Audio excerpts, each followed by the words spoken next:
I'm not a professional, people, so you got to bear with me.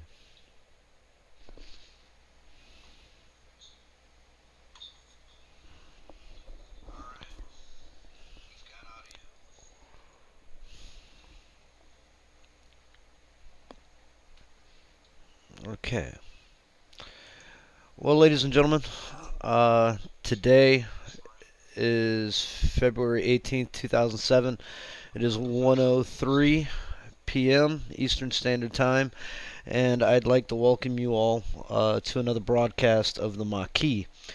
For those of you who do not know, the Maquis is the formal name of the French resistance uh, during World War II. Let me kill the. I monitor my audio in the background to make sure everything's going okay. Um, this is about resistance, people, and today we have a very, very serious subject to cover. Um, I'm just going to jump right into it. For those of you who do not know, there is a reported story about how the National Guard was to be employed uh, for immigration sweeps. Uh, this is tantamount to a Reichstag Fire. The Reichstag Fire was the fake event that brought Hitler to power in 1933. We're going to cover this real quick, very, very quickly. The Reichstag Fire, burning of the Reichstag Parliament building in Berlin on the night of February 27th, 1933, a key event in the establishment of the Nazi dictatorship and widely believed to have been contrived by the newly formed Nazi government itself to turn public opinion against its opponents and to assume emergency powers. Adolf Hitler had secured the chancellery after the election of November 1932, but his Nazi party had not won an overall majority. That should sound familiar to some of you. He therefore obtained cabinet consent to hold new elections on March 5th, 1933. Meanwhile, his propaganda minister, Joseph Goebbels, is supposed to have devised the scheme whereby... Oh, well, looks like we're not going to get the full article, but thank God I have a memory. Basically, what happened is that on February 27th, 1933, Joseph Goebbels and the Nazi Party, to bolster their claim on power, used a gentleman by the name of van der Leeb to burn down the Parliament building. That would be the equivalent of burning down our U.S. federal capital in Washington, D.C. As a result, the people of Germany became very sympathetic to the Nazis. They took a vote in their parliament to extend emergency powers to the Nazis. Those emergency powers were all-sweeping, all-encompassing. There were no checks and balances.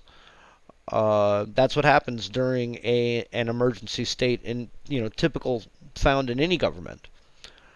Adolf Hitler shortly changed his title to the Führer thereafterwards, and the rest is history. Nazi Germany began to remilitarize. It began to seize land in the Sudetenland, the Rhineland, Austria, Czechoslovakia. It became very aggressive. It became very provocative. And no one stopped Hitler until it was far too late, until the entire world was consumed in flames of World War II. It would be remiss of me not to point out the Holocaust. Unlike our president, unlike some of his key strategic advisors, I do not deny the Holocaust. I actually got to travel to some of the concentration camps, and to Buchenwald specifically, in Germany. And, for people to deny that the Holocaust happened and that 6 million Hebrews died, I use the term Hebrew because I find it a little bit more, I don't know, sensitive than the word Jewish, or Jew. Um, when you listen to the media, there's, it's almost as if the word Jewish or Jew are bad words. Or, I mean, if you listen to their pronunciation, it's it's like Jew, and I really can't stand that. Some of my best friends are Jewish. I love them dearly. I'm a Catholic. I actually go and celebrate Passover with those guys. As far as I see it, we all worship the same God. The only debate we have is whether, Jesus Christ was the, divine Son of God. They wait for their Messiah. I have found mine. Um, that kind of view kind of extends to my, well, it doesn't kind of extend, it extends to my Muslim brothers and sisters as well. Because if you go back into the Bible, if you go back into the Old Testament, Abraham, father of nations, had two sons, Ishmael, which is clearly an Arabic name, and Isaac, which is clearly a Jewish name. Allah, Jehovah, Yahweh. These words all mean the same thing. They all derive from the same root. They all came from the same place.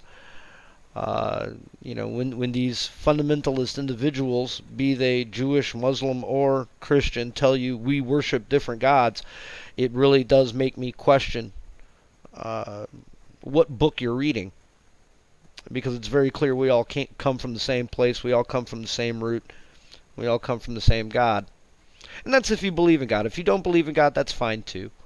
The world is a perfect place. There are people who are going to believe like you do. There are people who are going to believe or not believe like you do. That's not a big deal.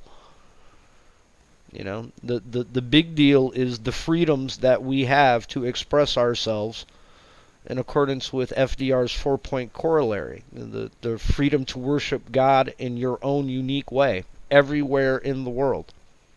But back to Adolf Hitler. The Reichstag Fire was a seminal event. It ushered in the Nazis with absolute power. The Holocaust, the Warsaw ghettos, the Vichy French, the invasion of the Soviet Union that saw the consumption of 25 million lives. You can say what you want about Russia. You can say what you want about the Soviet Union. Their willingness to bleed in the defense of their own country should not be questioned. The British, Winston Churchill and the British people, the stiff upper lip, the American transformation from a primarily agricultural economy to a modern industrial economy. That's all a result of World War II, and that is all related to the Reichstag Fire. Because if one man had not consumed power, had not grabbed power over his country, it would have never happened. We'd be living in a vastly different world. I have stated in a few chat rooms, be aware of the Reichstag Fire-like event. Be aware of the United States government, of our government. I'm an American. I want that very clear. I'm an American Marine veteran, for crying out loud. I love this country. However, I'm not naive enough to believe that the times that we live in are not unique. This could be the end of our American democracy, as we know it. This could be the end of liberal democracy here in the United States, the great experiment. It has stood for 240 years now. And if we are not vigilant, we will watch it disappear. And the Reichstag fire-like event that I think we've just encountered, that we've just seen happen, has been put on the books. With that said, let me get the article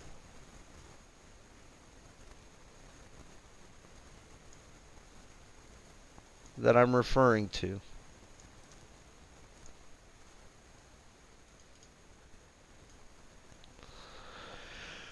The story was pretty much everywhere. It was in the Boston Globe. It was in the Charlotte Observer. It was on the Associated Press. It was reported on Fox News, on CNN, on MSNBC, pretty much everywhere. AP exclusive, dated February 17th, 7:30 p.m. Eastern Standard Time. Department of Homeland Security weighed National Guard for immigration roundups. I'm going to kind of skip the preamble here. I'm just going to get right to the meat of it. Administration officials said the proposal, which called for mobilizing up to 100,000 troops in 11 states, was rejected. It would not be part of the plan to carry out Donald Trump's aggressive immigration policy. Now, true enough, the plan was rejected. However, it was discussed. And furthermore, we have the memo that alludes to the planning and to the conduct. It is an 11-page memo. As soon as it works, of course. Oh. Perhaps somebody has taken it down in the last 24 hours. Oh, no, here it comes.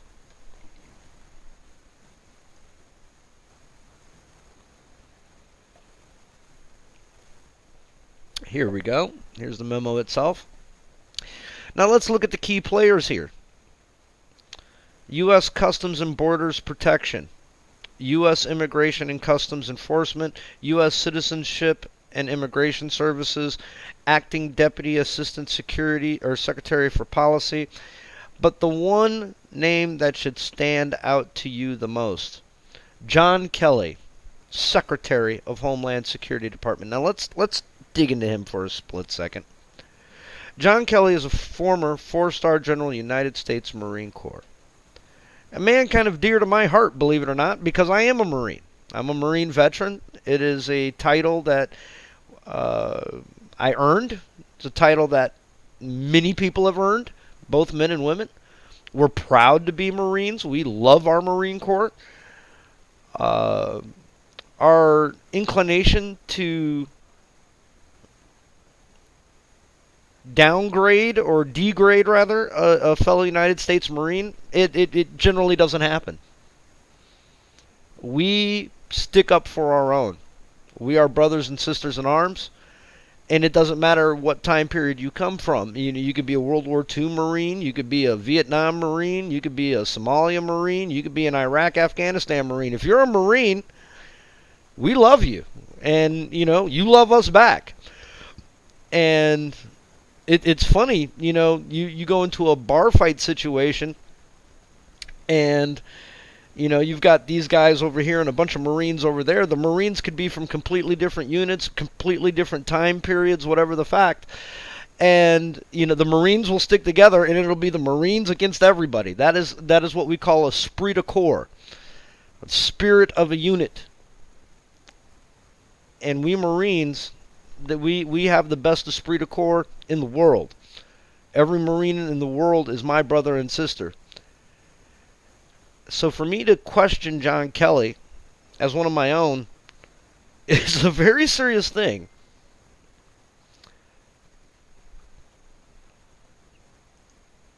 With that said, here we're implementing the President's border security and immigration policy improvement policies, and we'll get into this a little bit later because there's some other highlights I want to bring to your attention.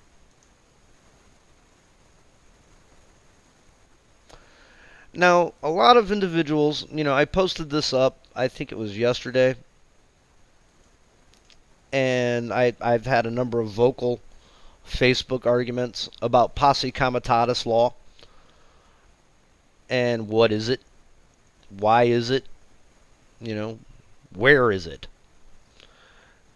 Posse Commitutus Law extends from the time of Reconstruction, post-Civil War. I believe it's 1878 is when the law comes into existence. And basically, yeah, I was correct. Amazing. Let's just dig into this a little bit.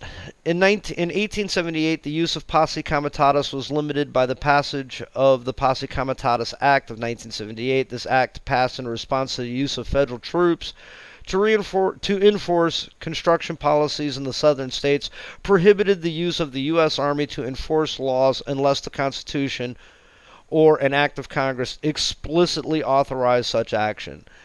This act was amended 5 times in the 1980s, largely to allow for the use of military resources to combat trafficking in illicit narcotics.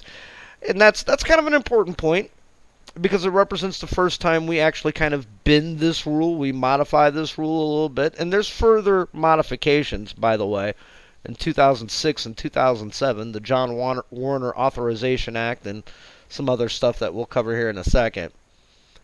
But let's look at why this law was created. It is no secret in 1865, when the Civil War ended, that there was still seething hostilities in the United States. The southern states had lost. The northern states had won.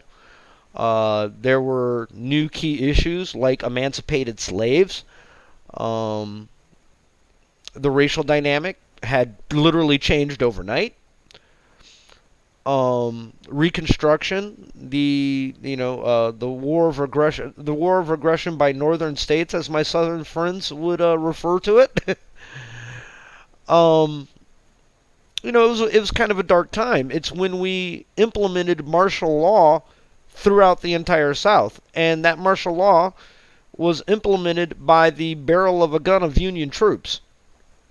And I don't care who or where what you come from. When you live under martial law, when somebody is telling you how to live your life, you can come out of your house at 6 a.m. You must be inside it at 9 p.m. You can't lynch the black people that are now newly freed. Your very way of life has just changed overnight, and that those changes are being extended to you by the barrel of a gun. Now, no matter how enlightened or abolitionist or whatever you may be, if you're in the South living in post-Civil War America, you've got some serious feelings about it. You've probably buried a family member, maybe a father, maybe a brother. And to see these Union troops out on the street enforcing their will, enforcing a federal will upon you, that doesn't settle too well. So a few years later, when we end the Reconstruction period, we come up with this law, Posse Comitatus, 1878. It states very clearly that we cannot use the United States military against its own citizens. At least that's the spirit of the law. U.S. Code 1385, Section 18, use of Army and Air Force as Posse Comitatus. Whoever, except in cases and under circumstances expressly authorized by the Constitution or Act of Congress, willfully uses any part of the Army or Air Force as a Posse Comitatus or otherwise to execute the laws shall be fined under this title or imprisoned not more than 2 years. So, I mean, there it is. It's pretty darn concrete.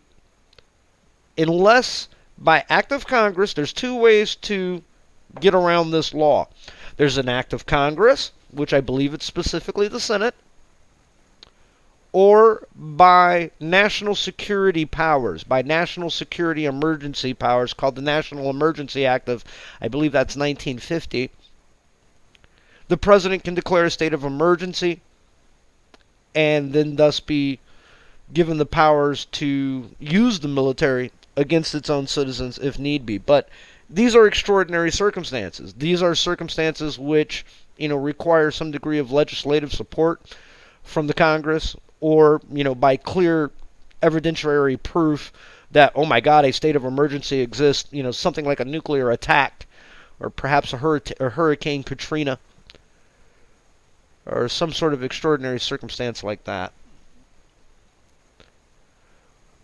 However, if you go and you dig into some of the Homeland Security Act,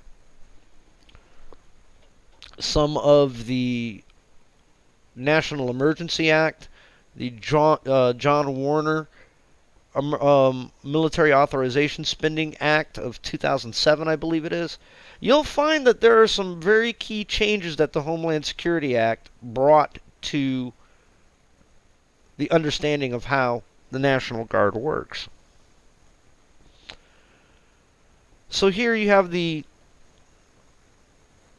title or the wording of Posse Comitatus as I just read to you here.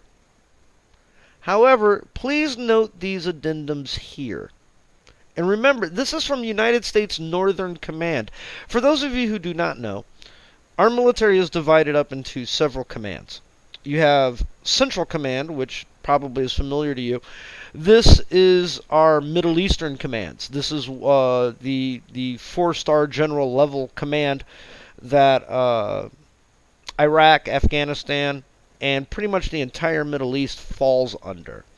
We have Africa Command, and the title should tell you exactly what its area of focus is. It's the continent of Africa. Southern Command, which we'll be speaking about a little bit later. Southern Command is everything south of the Panama Canal, I believe. Panama, Venezuela, Colombia, all of the Southern American, South American continent falls into Southern Command. Northern Command, also I believe NORAD is different. NORAD is the North American Air Defense Zone, which I believe is actually subject to the command of Northern Command, is our homeland. It's our homeland area. Our Alaska Command falls under Northern Command. Our alliance with Canada and how we interact with that falls under Northern Command. Our actions with Mexico fall under Northern Command. So this is how our world is broken down. And of course you have Pacific Command, and well, it's pretty simple to know what area of responsibility that is. It's the Pacific, everything in the Pacific. It's headquartered, I believe, in Hawaii. Our interactions with the Chinese and the North Koreans right now are being run out of Pacific Command.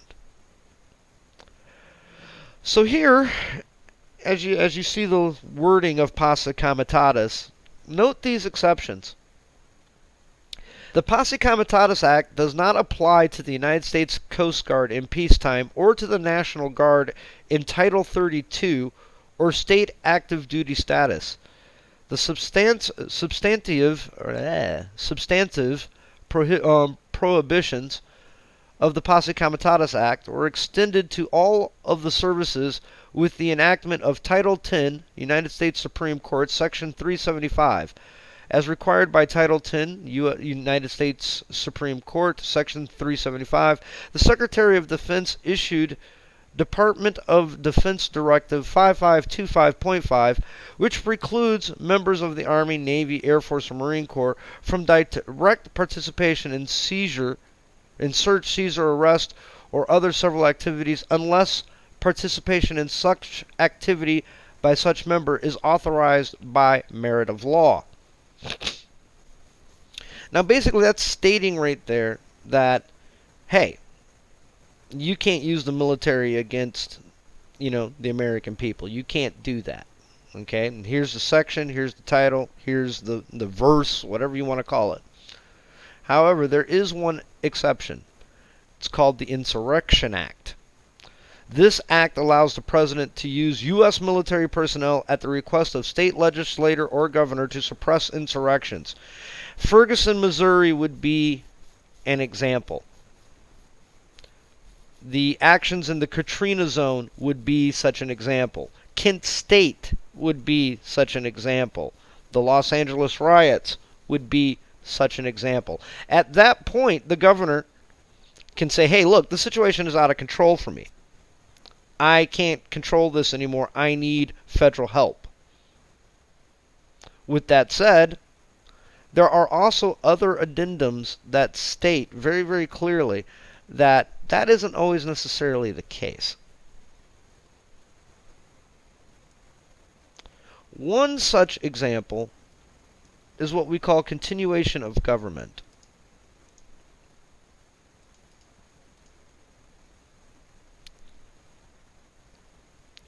The continuation of government was devised shortly after the advent of the nuclear bomb.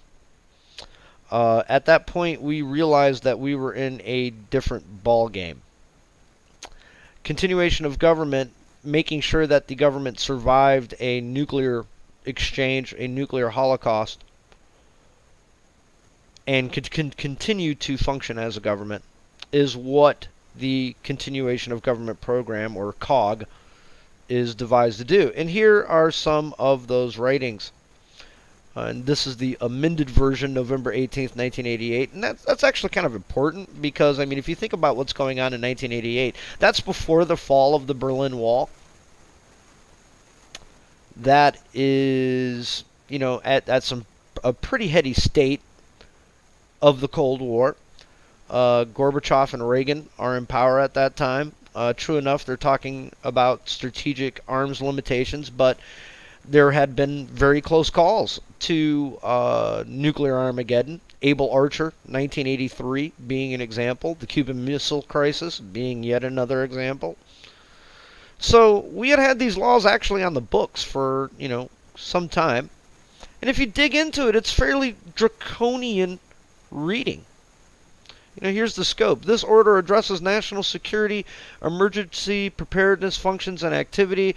As used in this order, preparedness functions and activities include as appropriate policies, plans, procedures, and readiness measures that enhance the ability of the United States government to mobilize for, respond to, and recover from a national security emergency. I mentioned a state of emergency before. And I mean, if you dig into the, assist state, local, and private sectors and titles in developing plans for mitigating the effects of a national security emergency, that's basically telling you, that the state and local and private sectors all give up their authority, all give up their control to the federal government. It's a state of emergency. Federal government, be federal, be the number one power broker. Here's all our resources. Here's everything we got. Have at it. Let us know when the emergency is over. This is commonly referred to as martial law.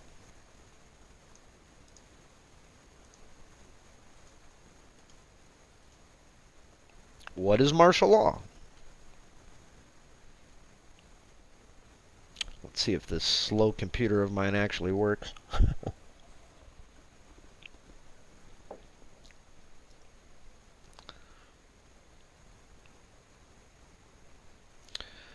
I like my encyclopedia resources like Britannica and so on and so forth.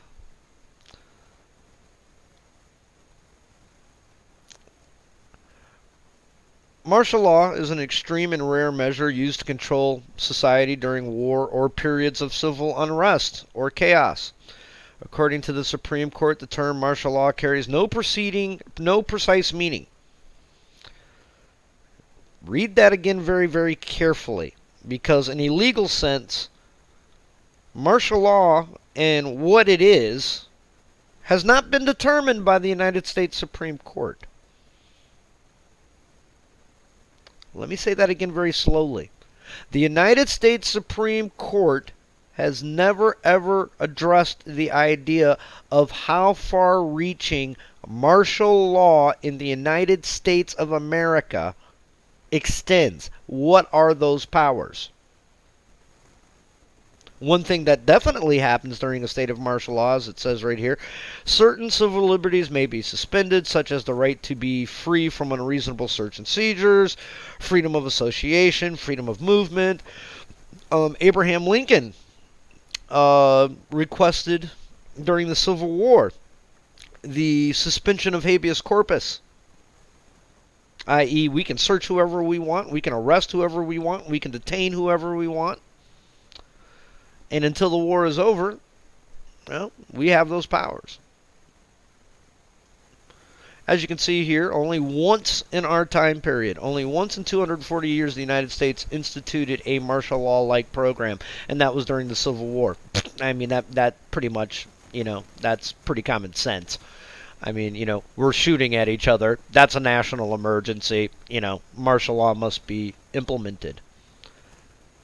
So that's what martial law is. It's the suspension of your constitutional rights, as you now know it, and there is only one ultimate arbitrator of power, and that is the President of the United States of America.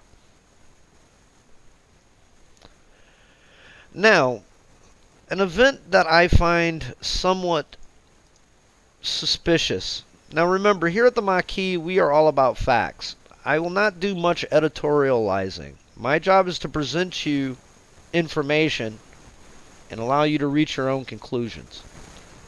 But every once in a while, I will take the editorial liberty to kind of point at an event and go, this is very, very interesting. Here in the Washington Post, and this, because South Dakota is kind of a remote state, it's kind of out of the way. Not a great deal of population. I think it carries 6 electoral votes. I mean, it's just one of those states that, unless you're in the Mount Rushmore or something like that, it's just kind of one of those states that you see on the map, and hey, there you go. It's there. It's part of the United States, but it's South Dakota. It is a traditionally red state, very Republican. And on February 3rd, the state legislature initiated a state of emergency. Allow me to say that again very, very slowly. A state of emergency. For the express purpose of suspending ethics and ethics laws within their state government. Allow me to say that again. A state of emergency was convened so that the arbitrators of power, the governor of South Dakota, the state legislature of South Dakota, could basically willy-nilly eliminate any ethics laws and ethical oversight to their state government that they so wished. Ladies and gentlemen, that is what you would call a Reichstag Fire event. Was it at the federal level? No, it was not. Was it at the state level? Yes, it was. Did it have several sweeping consequences as to how the South Dakota state government will go forward in regards to ethical review of laws, procedures, processes, and perhaps its own operation? Yes, it will. For those of you who, like confirmation, this is not just the only source. The Washington, Post is not the only source. You can find this story virtually anywhere. You've got CNN, you've got the Washington Post. I'm sure there are a few conspiracy websites out there that carried this news. Shockingly enough, though, the one conspiracy site that did not carry this news was Alex Jones and InfoWars. And yes, I have no problem calling out Alex Jones and InfoWars. The man is a lunatic. The man is an absolute liar. I remember him going off about Jade Helm and how President Obama was instituting martial law in the United States by using these military exercises, these realistic real-world military exercises as cover to do so. Not a word about the South Dakota state of emergency. Not a word about the proposed National Guard deployment. And not a word about how the president is connected to Russia and is about to use our military forces against us to subjugate us and implant his will. Makes you wonder who the true internationalist is, doesn't it? What is a federal state of emergency? A federal state of emergency, again, can be derived from two places. They're considered extraordinary events, and they can be convened by two people: the Senate, President of the United States.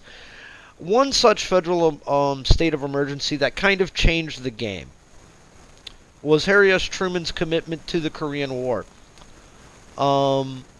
Some people do not remember the Korean War very well. The history is kind of murky. It's what we Americans refer to it as the Forgotten War. We never declared war in Korea. We went there under United Nations Security Resolution. Believe it or not, 5 years after World War II, the United States of America was very war weary. We did not want another war anytime soon. However, we were engaged with the United Nations, the United States being the primary force for the establishment of the United Nations, took the lead in regards to it. For those of you who may remember the League of Nations, we took the lead in the League of Nations. We saw our efforts there fail because of lack of enforcement, because the League of Nations did not have an army, did not have a means of standing up an army and enforcing its policies. That was fixed and addressed under the United Nations. The very first test of those types of mechanisms was the Korean War. The Senate stood against Harry S. Truman's commitment to the Korean War, and by executive order, he proclaimed the existence of a national emergency, and through such emergency powers, he stood up the United States military and deployed them to Korea to honor our commitment to the United Nations. And that's the presidential way of how a state of emergency comes into existence. The other way that it comes into a state of existence is by Congress. And as you can see here, H.R. 384, National Emergencies Act. We have given power, or we have created laws under legislative bodies, our duly appointed representatives, to create states of emergency. National Emergencies Act, Title I, terminating existing declared emergencies, Title II, declaration of future national emergencies, blah, blah, blah, blah, blah, blah, blah. Title III, exercise of emergency powers and authorities, accountability and reporting requirements of the President. But it's pretty well spelled out. The President can declare a power, or declare a state of emergency. The Congress has the right to declare a state of emergency. Why is this important? You hear Mr. Trump, you will never hear me refer to him as Mr. President. You hear Mr. Trump talking about immigration and how it is an emergency. You keep hearing him talk about Chicago and how it is a state of emergency. This language is not happening in a vacuum. This language is not meant to be some hyperbolic dog whistle to attract attention. It is not some knee-jerk reaction or bluster. It is legal parlance. The man is learning. Now, I don't know if that's a matter of Steve Bannon and some of his key advisors educating the man, because it's very clear Mr. Trump has absolutely no degree of appreciation for legislation, constitutional powers, constitutional acknowledgement. I don't know if he has, the power to be a decent human being. I seriously do. I don't know if the man is necessarily rational or sane. How you can sit there on one hand and tell me that the leaks are very real, yet the news that the leaks generate is fake, it belies logic. It belies rational thought. However, the words coming out of his mouth actually do carry some legal merit and carry some legal weight. And here is the codification, the codifying of such legal language. It's right here.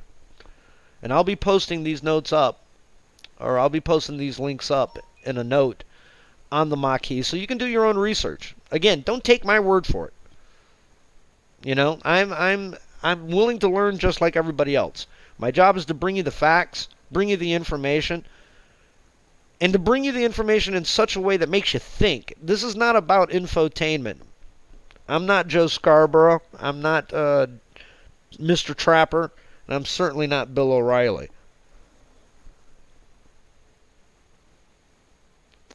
So when a state of emergency exists, what happens? The National Security Act of 1947 gives power to the President of the United States to deploy the National Guard in any way he sees fit. We've covered the Insurrection Act. That means it can be deployed against the people of the United States. The National Security Act, and for you anti-gun people out here, this may be of some degree of interest for you. I'm not necessarily, I'm kind of torn on the gun legislation on gun control. I think that there should be sweeping reforms to gun control. The Second Amendment states clearly in its first words to ensure to establish a well-regulated militia, and those are very key words. What is the militia? The militia in 1775 was pretty much anybody assigned to a territory that had a musket and could, be called into the defense of said territory in time of emergency. Not necessarily formal military, but, military-esque, military light. If we need you to come to the common defense of the people of the territory, we're going to call you into action. You are now formalized under the militia. Fall into formation, get your ammunition, get your rifle, and march that way. We've got a problem. That was the militia. In 1947, we came up with something called the National Security Act. And why is this important? The reason why it's important is because up until 1947, the United States military was not a permanent existing body. This is something that we tend to forget because of the perpetual wars of the United States. In World War II, when we went to war, we did have a permanent military, a Department of War, but it was incredibly small. I think maybe at most it had a standing strength, the Army was like a standing strength of maybe 300,000. I mean, compared to the 6 million men and women we deployed during, World War II, I believe it's 6 to 7. That's a drop in the bucket. We had National Guards, but they weren't necessarily beholden to a federal government. They were beholden to their state governors. We had a United States Navy, and it was projected around the world. We had a Department of the Navy. But again, the size and scope of them was so that in a time of war, we could stand them up, fight the war, stand them down, and, and that's the end of the state of the emergency. Everybody go back to normal. Here's your constitutional, power, constitutional rights and so on and so forth back. Everything's fine now. The National Security Act of 1947 changed all that. This is when we formally say, you know what? We, the United States, are keeping our military. And we need laws to govern said military. The National Security Act of 1947 is that law. It establishes the Department of Defense. It formalizes the existence of the Department of the Army, the Department of the Navy. It even creates a new department known as the Department of the Air Force. For those of you who do not know, at one point the Department of the Air Force was a part of the Army. It was called the United States Army Air Force. But the National Security Act said, no, we're going to separate the Air Force from the Army, and the Air Force will be now its own branch of service, with its own secretary, with its own budget. It even created the National Security Council and the Central Intelligence Agency. This is sweeping legislation. Why is that important to the National Guard?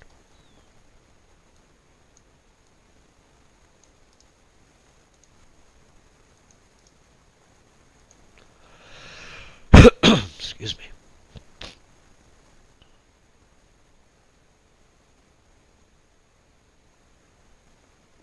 This is the Department of Defense website, and it very clearly states their mission and their charter.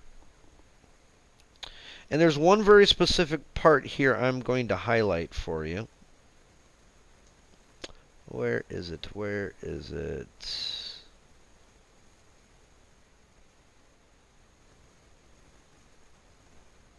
Right here. Let's read this very carefully. Today, the department headed by Secretary of Defense James Mattis is not only in charge of the military, but it also employs a civilian force of thousands, with over 1.3 million men and women on active duty and 742,000 civilian personnel. We are the nation's largest employer. Another 826,000 serve in the National Guard and Reserve Forces. Say that again. Another 826,000 serve in the National Guard and Reserve Forces. Your National Guard, because of the National Security Act of 1947, is technically a reserve element of the United States Army or the United States Air Force. The Air National Guard is the reserve element of the Air Force. The National Guard is the reserve element of the United States Army. And those federal powers are sacrosanct. They are not to be questioned. There is 2 commanders for a National Guard unit. Many of you are going to say, well, the state governor runs the National Guard. Not necessarily the case under the Homeland Security Act and the establishment of the Department of Homeland Security. The Department of Homeland Security now can act as an arbitrator and as a commander and as an authorizer of the National Guard, how it operates, when it operates, and where it operates, and under what legal statute it operates.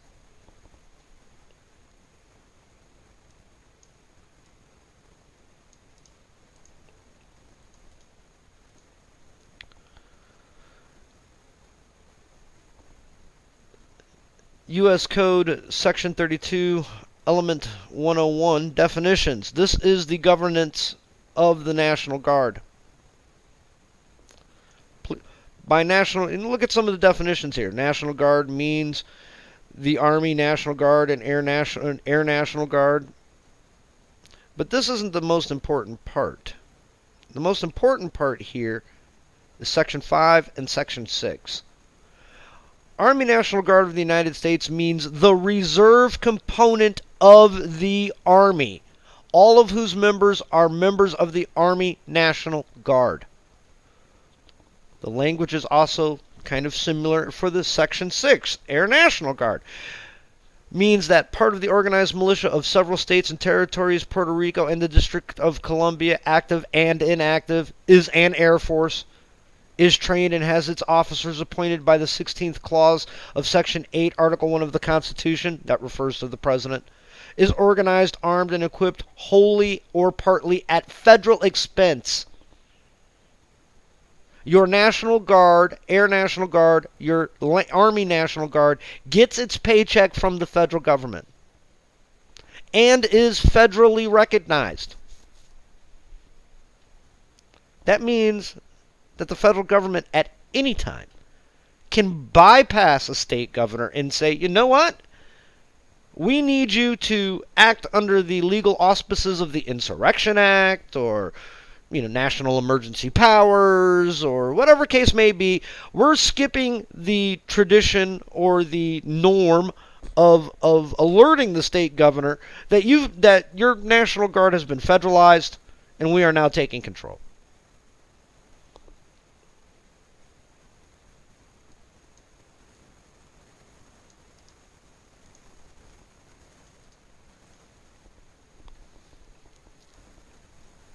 I found a very interesting document. This is the National Guard Association of the United States fact sheet.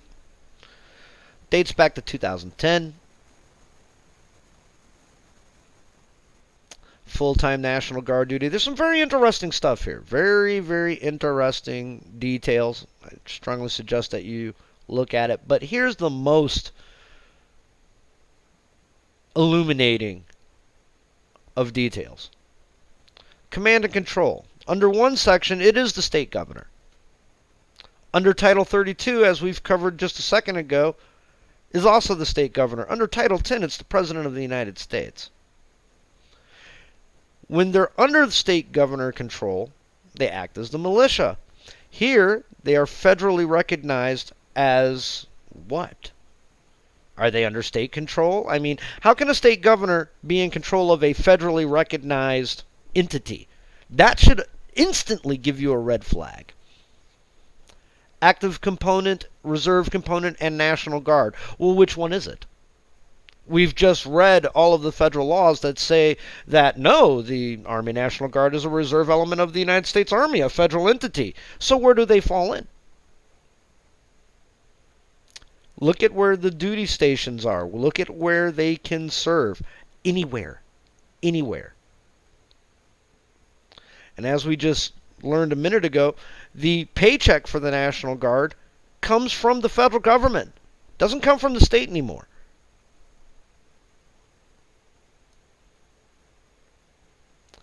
Now, why is this somewhat alarming?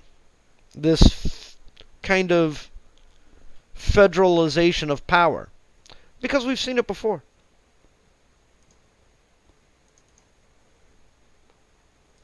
For those of you old enough to remember the Vietnam War, I present to you Kent State. Now, true enough, it may have been, it was the Vietnam War. Protests were out in the street. Draftees were going to Vietnam and not wanting to. My father was one of them. My father was drafted into the Army. He did not want to serve in Vietnam. He did his duty. He gave his 1 year, gave his 1 tour, and came home. And that was it. As you can see here, there are some people here on the colleges of Kent State that don't agree with the war. You can see the tear gas in the background.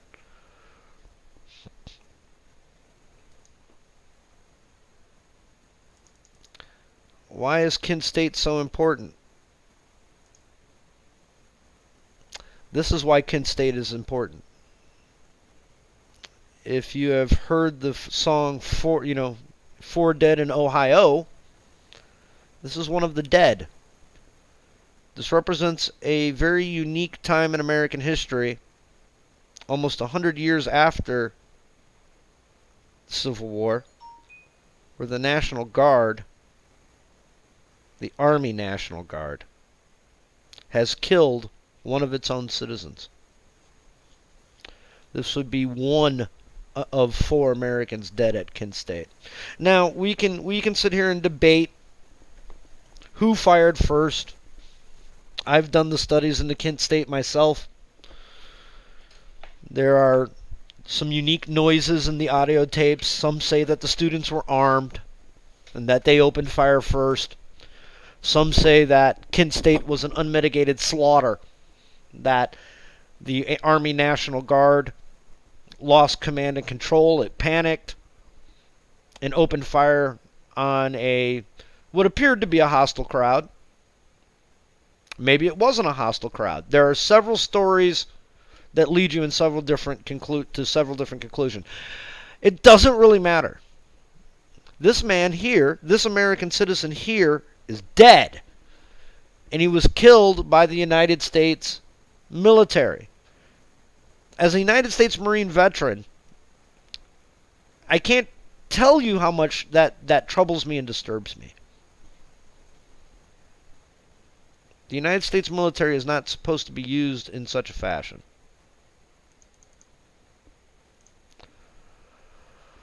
These are the 4 dead from Kent State.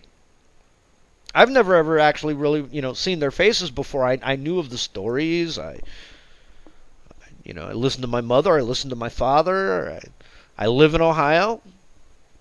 I mean, Kent State's maybe 2 hours to my east.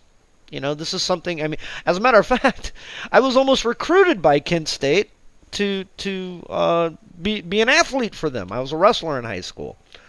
Service in the Marine Corps was more important.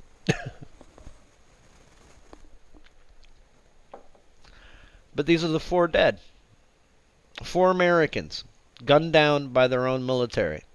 So when people scream Posse Comitatus at you, take it with a degree of salt. Take it with a degree of reality.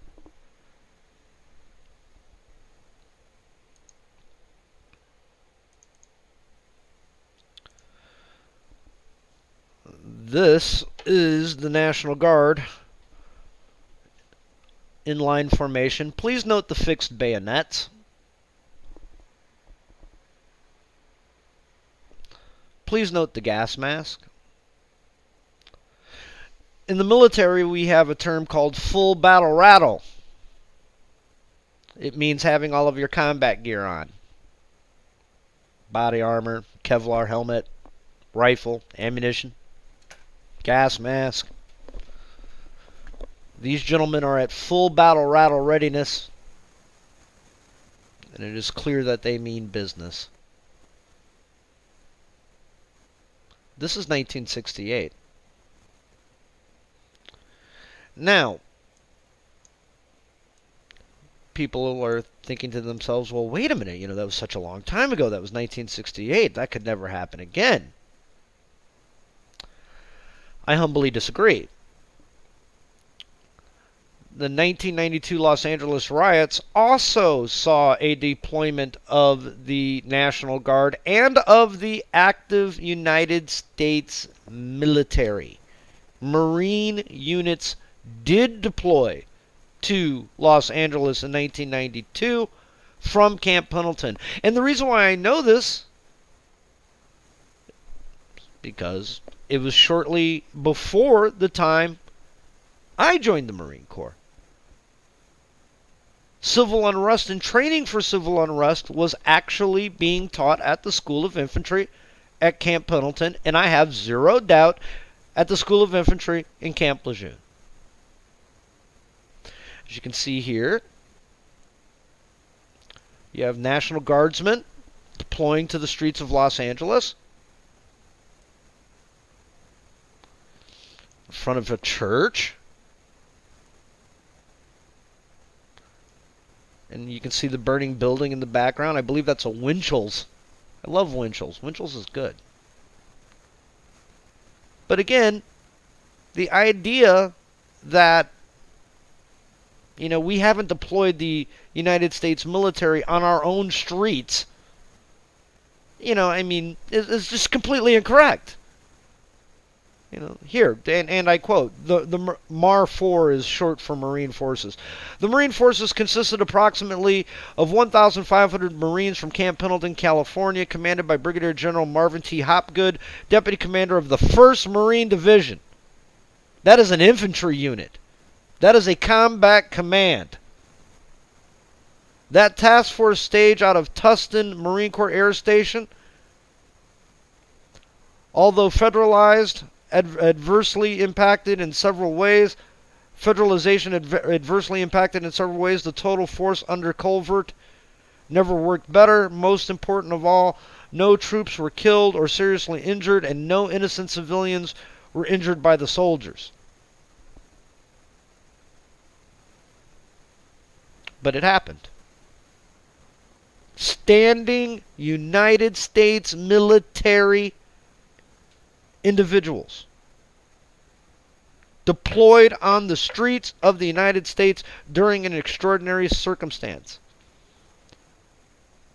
A state governor does not control the United States military. The United States military is only governed and commanded and operated by one person, the President of the United States.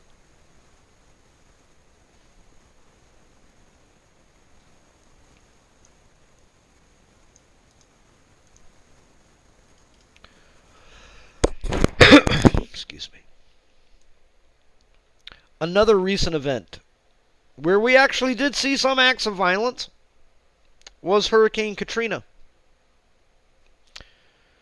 We saw, I believe there was a firefight on a bridge between individuals trying to escape the carnage of New Orleans, and they were fired on by the National Guard. I might have that incorrect. I might need to fact check that one. But again, this is after the Homeland Security Act. This is after the traditional mechanisms of, well, the state governor calls out the National Guard, and then after that, if there's a federal emergency, FEMA-like, disaster response, then the president takes command and so on and so forth. No, the president gave these orders. The president called out the National Guard. The president augmented the National Guard with active military units for disaster relief. For crying out loud, the Mexican army, for the first time in 100 years, crossed the border at the request and permission of the United States president to respond to Hurricane Katrina. There's only one person that gives those commands. And it ain't no state governor.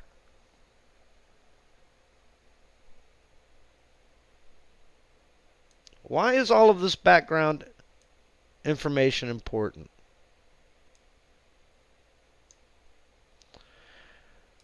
The document that we were looking at earlier with with Secretary Kelly's name on it makes very specific use of an immigration and customs enforcement policy. Here, some of this stuff is very, very benign. Hiring more border agents or border patrol agents. Oh, well, yeah, that makes common sense. The Border Patrol is a law enforcement agency. They're not subject to Posse Commitutus Law. That's why, we have the United States military. The military takes care of external threats.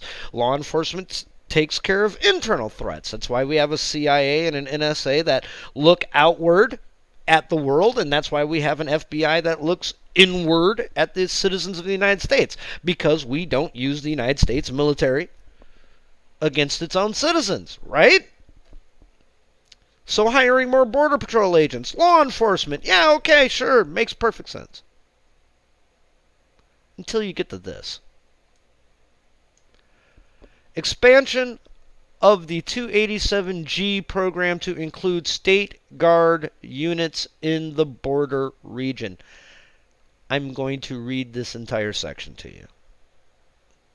Section 287G of the Immigration and Nationality Act authorizes me to enter into an agreement with state or political subdivisions thereof for the purpose of authorizing qualified officers or employees of the state or subdivision to perform the functions of an immigration officer. This grant of authority, known as 287G program, has been a highly successful force multiplier that authorizes state or local law enforcement personnel to perform all law enforcement functions specified in Section 287 Alpha of the INA, the Immigration and Nationality Act, including the authority to investigate, identify, apprehend, arrest, detain, and conduct searches of an alien for the purposes of enforcing immigration law. From January 2006 through September 2015, the 287 Gulf program was credited with identifying more than 402,000 potential removable aliens, primarily through encounters at local jails. Now, please note the key differentiation here, the key demarker. Multiplier that authorizes state or local law enforcement personnel. Absolutely no mention of the National Guard, a reserve element of the United States Army, and a clear violation of Posse Comitatus. Can't use the military against the people, can't use the military in the United States in such fashion. Until you get down here. Pursuant to Title 32 of the United States Code, state National Guard components are employees of their respective states and are under the command of their governors when they are not in federal service. Based on their training experience, these men and women are particularly well suited to assist in the enforcement of federal immigration law and augment border security operations by department components.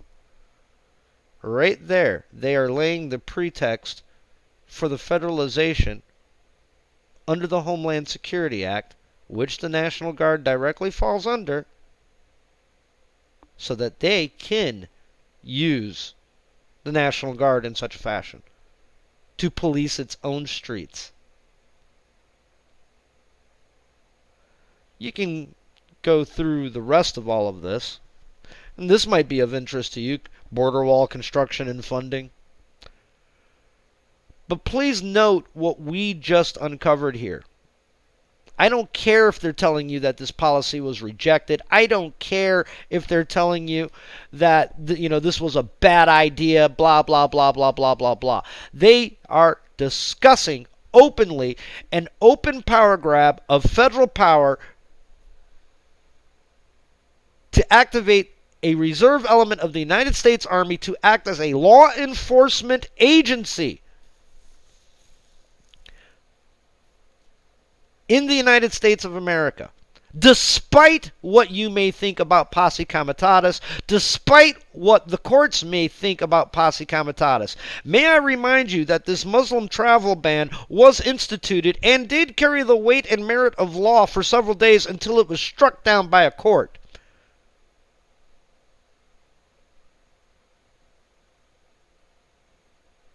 And the resulting chaos saw how many people detained? 1,000? 600? 2,000? We don't even know, because the Department of Homeland Security, because the ICE agents won't even tell us, the United States public, the people that they work for, exactly what happened.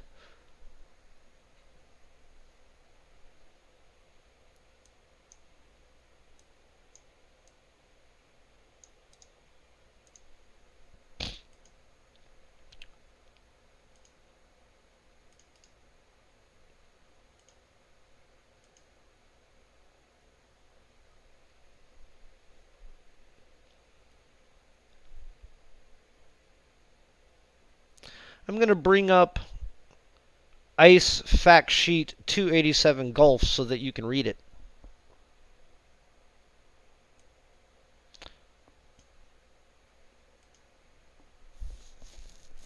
Well, it looks like somebody wants my feedback. I've been on this website a couple of times.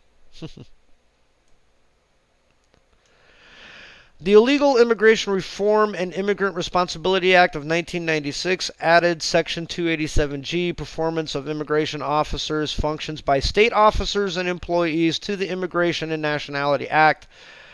This authorizes the Director of ICE to enter into agreements with state and local law enforcement agencies, permitting designated officers to perform immigration law enforcement functions, provided that the local law enforcement officers receive appropriate training and function under the supervision of ICE officers. ICE officers are law enforcement. The law here states under local and state law enforcement. It does not include anywhere the federalized National Guard, an element of the United States Army. You will find nowhere in this language. I mean, look at all of the references. Sheriff's Office, City Police Department, Jacksonville Sheriff's Office. But these are local and state law enforcement. Not once is the National Guard mentioned in any of this. This is the institution of martial law, people. This is what it looks like. For those of you who do not know what Operation Wetback is, because we've seen this before. People are, well, has this happened before? Yes, it's happened twice. Number one, with the internment of the Japanese. And while it was debated at the time, while there have been subsequent legal actions resulting in reparations, while there have been formal apologies by the United States government, while George Takei, I'm a diehard Star Trek fan, I love George Takei, that's my man, I love him to death, can't get enough of him. You know, his Allegiance show, I'm trying to go see it. You know, despite all of that illuminating history, make no mistake, we rounded up American citizens at a time of war, a recognized national state of emergency, and we put them in concentration camps. I don't care if you call them, relocation to camps, reinternment camps, blah, blah, blah, blah, blah. I don't care. We rounded people up, and we said, you cannot leave this place or you will be shot. Operation Wetback under Dwight D. Eisenhower, a.k.a. Ike,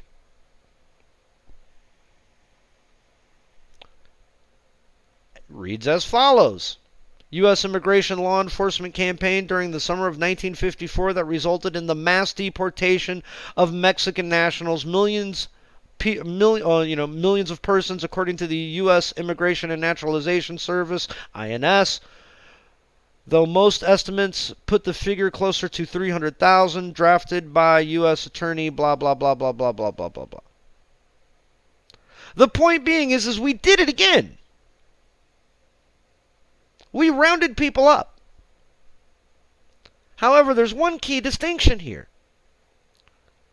You're not going to find the use of the United States military in this example.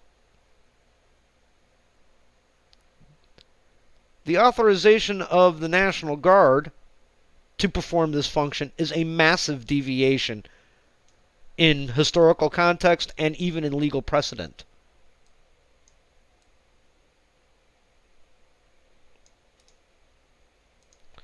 Should we take Trump at his word?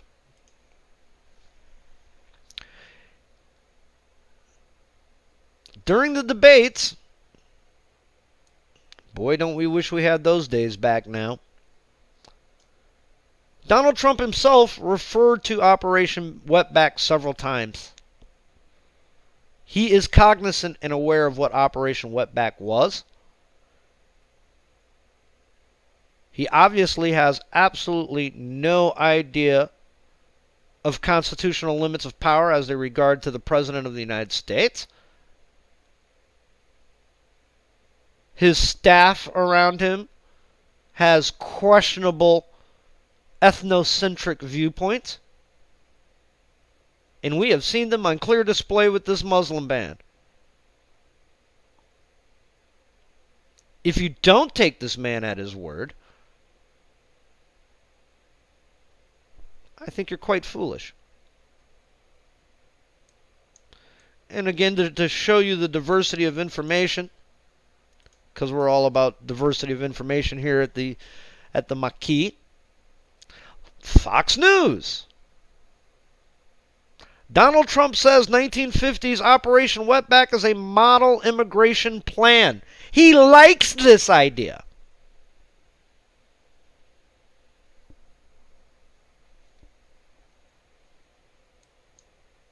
One last little thing I'm going to show you.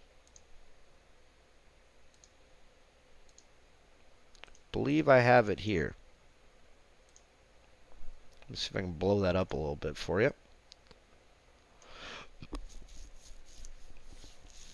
The fake news media is not my enemy. It is an enemy of the American people. This is the final step to an authoritarian government. This is the final mental barrier to a dictator. When your leadership starts declaring enemies of the state, particularly enemies of the state that have constitutional rights to exist, freedom of press, freedom of speech. And now you're saying these people, in exercising their God-given rights, remember, these Republican nut jobs tell us it's their God-given inalienable right to own an M16 because the Constitution says so. Well, then that means that all rights deriving from the Constitution are inalienable God-given rights. So my ability to have free speech, my ability to have and operate a free press, to have access to a free press is also a God-given right. And this man just declared them an enemy of the state. I ask you very plainly, can you trust this man to understand the separations of Posse Comitatus? Can you trust this man to uphold the Constitution of the United States, to ensure your civil liberties, to ensure the humane treatment of others? I'll leave that question to you. I'd like to thank you all for joining me on this presentation of the Maquis. I have recorded it this time, unlike last time. I look forward to your observations and your comments. For those of you guys who don't know, we have a website now. The address is http://themaquis.online. You can actually get this when we webcast. You can actually go to the website now. My friend Francisco Manzati, brain genius that he is, integrated our YouTube, our Ustream feed into the website, so you don't have to go anywhere anymore. You can just go to the website when we're webcasting and get your webcast there. We also have lots of information. I'm going to give you guys a little bit of a preview here as to what we got at the Maquis. Let me, where is it?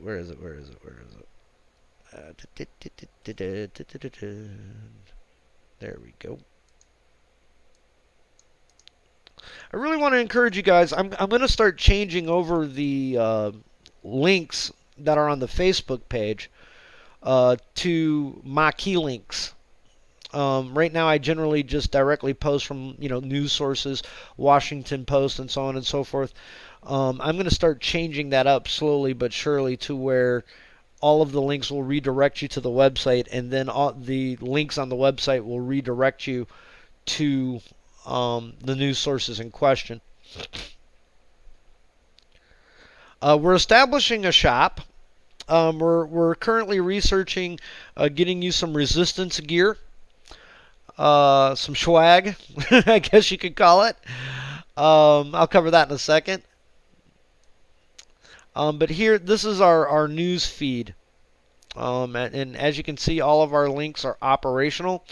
When you land on this page here, all you got to do is click on the picture, a link will appear, and boom, you're redirected to the news source. If you arrive on a landing page, you click on the highlighted headline text, and boom, you're redirected to the news source. I've recently reached out to a few individuals about blogging, so we're gonna get some blog pieces going here in a second. I recently wrote an article about a Trump supporter attacking a Native American Marine veteran. It's down here in the corner. I strongly suggest that you read it. I think it's time I probably get back to writing. Over here you can see our live stream integration. I'm not going to go to it because it'll just create an infinite loop and look all crazy and stupid. But if you click on that, you'll actually get this live stream in which I'm talking to you now. And we also have our media section where you've got videos. You've got all kinds of just different types of media formats there. A little plug, just a quick little plug. In the very near future, oh, wait a minute, where is it? Ah, here it is. I posted this up recently in a few Facebook rooms, and I got some pretty good feedback, like about 50 of you guys were interested in these T-shirts. I want to let you know that these T-shirts are coming. My wife is recently discovered a non-profit here in town in Columbus, Ohio, that takes at-risk youth and brings them into a print shop environment and teaches them skills, how to do silk screening and print pressing and manufacturing and all kinds of stuff like that. So we're getting ready to contact them and try and form some sort of an alliance, because I want us to stand behind socially aware projects like that. It's kind of a natural alliance. We're here, the Maquis, trying to fight and resist for democracy, and this nonprofit organization is trying to make a better impact in our local society and teaching at-risk youth some job skills. And they make T-shirts. So that's the reason why there's kind of been a delay as to getting you this material. I'm trying to get them to call me back, and as soon as we have an alliance formed, we will post this material up on the Maquis shop, and I will alert you guys and make sure that you you get your material. Price point is still in negotiation. We haven't gotten that far. I got to see what these guys say, because again, we want to make sure that they're making money to continue their good work. If you have questions or comments, feel free to go to the Maquis website on Facebook. We're easy to find. We are a public site. Unlike other Facebook groups and chat rooms and so on and so forth, we do not hide. We are not a closed group. We are not invite-only group. We are in your face. We are public. We want you to hear us, Mr. Trump. We want you to hear us, Mr. McConnell. We want you to hear us, Mr. Ryan. We will not be ignored. We are the American people. And the bended knee is not in the tradition of the United States of America.